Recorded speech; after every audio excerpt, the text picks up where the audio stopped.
Congressman Bill Pascrell, a Democrat from New Jersey, joins me live now, and beside him, Congressman Scott Garrett, a Republican from New Jersey, and they both serve on the House Budget Committee. And I'm glad to say we have you standing side by side, because it really seems difficult to get your parties together on anything these days. Anything. I just want to ask you right off the top, Congressman Pascrell, do you think this is going to be productive? This meeting at 5:30 today. I think it's a good sign. I think it was in the works, really. Who blinks first? But the president has been willing to negotiate, not only this year, but in the first 4 years of his administration.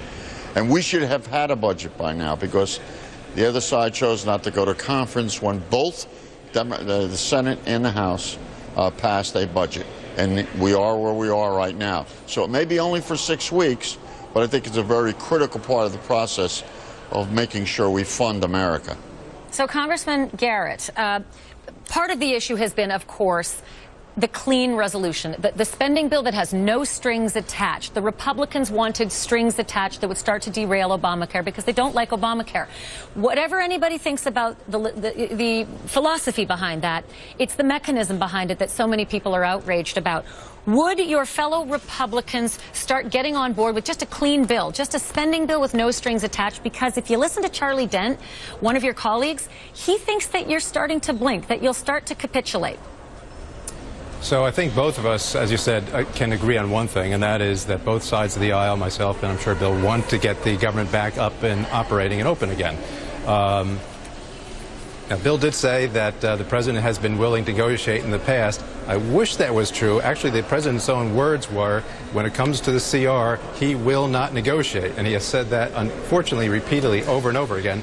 Contrarily, the Republicans have said, we will negotiate. We came out with one bill, we sent it over to the Senate, died, okay, we sent a second one. Okay, you don't like that one, we'll send a third one. Yesterday we sent 3 other bills. We have shown that we've had a whole bunch of different ideas that we're willing to throw over to the Senate or to the White House. We're willing to negotiate, we want to get the government open, but up until this moment, the president has said repeatedly, no negotiations, it's only the one way that they want to do it. And unless you have somebody who's willing to meet you halfway, that's when it's really hard to come to an agreement. So I think that the answer to that is no. When I asked you about Charlie Dent, your Republican colleague, who said that it looks like more Republicans are looking to blink and move on and get a clean bill passed without the strings attached, you're not answering that's that. Important. Well, let me talk about Charlie Dent, since he's in my conference. And he and others have indicated that they, too, like both of us, want the government to be open and get people back to work here in Washington and around the country as well. But you saw the votes last night. It was a uniform vote, and you saw the votes this past week where Republicans have said, we're willing to negotiate, but we just want to see you extend a hand as well. And so far, the Republicans have stood firm as far as being together, but we're also firm on trying to reach a middle ground on this. We're just waiting for the president to also meet at middle ground. Meetings at the White House are great. Trying to, for the first time ever, to invite them in on this is great. It's too bad they didn't do that yesterday when we set up an opportunity for a conference where the Senate actually could have done the exact same thing and send over people to the discussion. I have 30 seconds left. Congressman Pascrell, have you two been meeting, considering you're on the same committee? What I just heard was bizarre.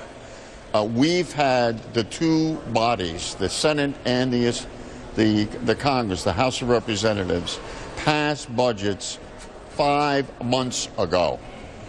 The usual protocol is, let's have those folks represent both the Senate and the House and sit down, have a conference, and work out the differences. For 5 months, we did not do this, and that's a fact of life. And here we are today. This is the main story, not the story of what's happening and you trying to take apart the budget and pass it piece by piece, picking winners and losers. That makes absolutely no sense whatsoever, and that's why we are what we are. You've tied the hands of the United States working man and woman. You've tied the hands of people who work for the government, who have done nothing wrong, but we're punishing them to prove that if we can't take down Obamacare one way, we'll try to take it down another way. We got to get over that. Right. So for the 2 we years, got to get over that. And to your point, Bill, you're right. That's conferees could have been and should have been. Unfortunately, Harry Reid in the Senate never appointed conferees to the budget, as you were well aware, and neither. We had conferees. No conferees have ever been appointed by the Nancy Pelosi named conferees in the House. But it takes two chambers to do so, and as you're aware, Harry Reid never did it in the House. And we didn't do it in the House as well. So that was the problem. So both sides, both sides, I'm agreeing with, or clarifying the record, I should say, that neither Harry Reid nor the House fully appointed conferees, and that's a problem. But where are we today?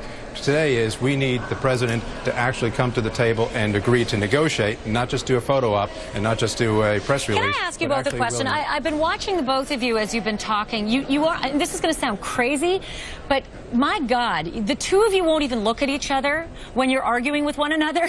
And I'm just wondering if when you are in the House budget, you're not looking at the camera either. I'm telling you, I've been watching this for the last 3 minutes. When you're in the House Budget Committee together, do you speak this way? Whatever you want us to do, we'll do. Okay, when there are... I'll look at you, okay? Okay, look, when there's no flies on the wall, guys, honestly, listen to the question. When there is no media fly on the wall to listen, do you have this kind of tone? Do you take this kind of tone, or do you have more constructive conversations when you're in committee? What sort of tone do we have in committee? In committee? We have an interesting tone in the Budget Committee. We have many independent people who say their mind, speak their mind. That's a good way to describe it. Usually jump off script and want the best for the United States. And I believe that both Republicans and Democrats want the best for the United States. And we're even more important than in committee, I think, is what we do privately on the floor and what have you. And when we're doing that where the cameras are not on, I think we have a very civil conversation. My neighbor is a Democrat from New York. We'll have civil conversations on the sidewalk saying, hey, how do you think we get out of this? So we have those civil conversations. So this is why I wanted to ask you, even about your body language, because look, I don't think there's anyone watching right now that doesn't laud you for your commitment to your philosophy. You came to Capitol Hill to make a difference and to work for your constituents. You both have different ideologies, but that's not how laws are made.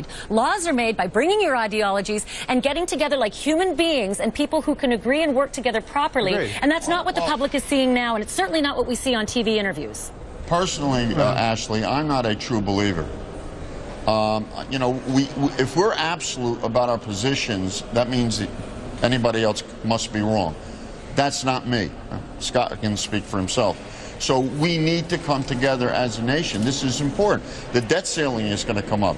If we don't come together, instead of fighting peripheral political issues that aren't going to get us anywhere, we just had an election. I mean, we're not going into, think of this, we're not going into a presidential election. We just had a presidential election. So our only difference on that is, and I agree with Bill on that, is some of us would say these other issues are not peripheral. When we're receiving phone calls from constituents who are saying they've been laid off because of the Affordable Health Care Act, when in our own state you had one of the largest insurers saying 50,000 people are not going to get health insurance because of the Affordable Health Care Act. Home Depot, one of my favorite stores to go shopping in, they're saying that they're laying off, or rather laying off of insurance 20,000. UPS, that's in my district as well, 15,000 people nationally. Is that the company that tried to part-time America 10 years ago? This is the company. That's the one. This is a company. So you know what? I'm going to, since Congressman Pascrell, you brought up the debt ceiling, I'm going to hold you to a firm booking 17 days from now, in fact, probably 16 days from now, to come back and talk to me about your tone when you're dealing with the debt ceiling. Because Christine Romans was just on telling us that if we thought that hurricane shutdown was bad, I believe in paying my bills. Catastrophic debt ceiling will be worse. I appreciate that both of you. Do I get that invitation or only Bill? I said to both of you. Oh, no. You are both firmly booked in the exact positions, and you have to wear the same ties, and you need to come back and you need to talk to me about taking this philosophy forward. We'd be more than honored to come and talk to you. Please, dear God, do not hold me and my fellow Americans hostage in the debt ceiling debate. I appreciate both of your perspectives. Please keep working hard. Maybe visit the White House today at 5:30 as well. Thank you, gentlemen. Thank you. Take care. Nice to have you both.